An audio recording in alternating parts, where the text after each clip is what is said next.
নীরব গভীর রাত, চারদিকে অন্ধকার, শুধু মসজিদের ভেতরে মৃদু আলো জ্বলছে। এক ধর্মপ্রাণ যুবক কোণে বসে কুরআন তেলাওয়াত করছে। হঠাৎ বাইরে চিৎকার আর দৌড়াদৌড়ির শব্দ শোনা গেল। কিছুক্ষণ পর মসজিদের দরজায় কাঁপতে কাঁপতে এক মেয়ে এসে দাঁড়ালো। তার মুখে ভয়ের ছাপ, চোখে আতঙ্ক। সে কাঁদতে কাঁদতে বলল, ভাই, বাইরে ডাকাতি হচ্ছে, আমাকে একটু আশ্রয় দিন, ভোর হলেই চলে যাব। যুবক কিছুক্ষণ চুপ করে রইল। সে ভাবল, আমি এখানে একা থাকি, কেউ যদি ভুল বোঝে, কিন্তু অসহায় এক মানুষের সাহায্য করা তো দায়িত্ব।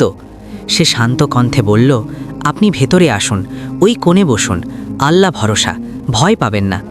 মেয়েটি দূরে এক পাশে বসে পড়ল। রাত আরও গভীর হলো। বাইরে ঝড়ো হাওয়া বইছে, ভেতরে নিস্তব্ধতা। দুজন দুই পাশে চুপচাপ বসে আছে। হঠাৎ মেয়েটি খেয়াল করল, যুবক বারবার তার হাত আগুনের কাছে নিয়ে যাচ্ছে। আগুনের শিখা ছোট হলেও তার হাত লাল হয়ে উঠছে, তবুও সে থামছে না। মেয়েটি অবাক হয়ে জিজ্ঞেস করল, আপনি কেন নিজের হাত পোড়াচ্ছেন? যুবক শান্তভাবে বলল, এটা আমার নফসের শাস্তি। মেয়েটি বিস্ময়ে বলল, মানে? যুবক নিচু স্বরে বলল, যখনই আমার মনে খারাপ চিন্তা আসে, আমি এই আগুনে হাত রাখি, যেন জাহান্নামের আগুনের কথা মনে পড়ে যায় আর আমি নিজেকে সামলে নিতে পারি। মেয়েটি স্তব্ধ হয়ে গেল। সে বুঝতে পারল, এই যুবক শুধু মানুষ নয়, সে সত্যিকারের আল্লাহ ভীরু। রাত কেটে যেতে লাগল। নীরবতার মাঝে সময় ধীরে ধীরে ভোরের দিকে এগোতে লাগল। হঠাৎ ফজরের আজানের ধ্বনি ভেসে এলো। ভোরের আলো মসজিদের ভেতর ঢুকে পড়ল। মেয়েটির চোখ ভিজে উঠল।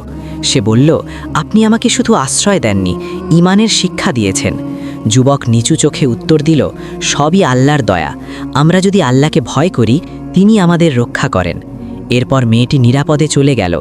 যুবক আবার সিজদায় লুটিয়ে পড়ল, আল্লাহর কাছে কৃতজ্ঞতা জানালো। আর সেই নীরব সকাল সাক্ষী হয়ে রইল এক রাতের পরীক্ষার, যেখানে ঈমান জয়ী হলো আর মানুষ শিখল, আল্লাহর ভয় মানুষকে সবচেয়ে বড় বিপদ থেকেও রক্ষা করে।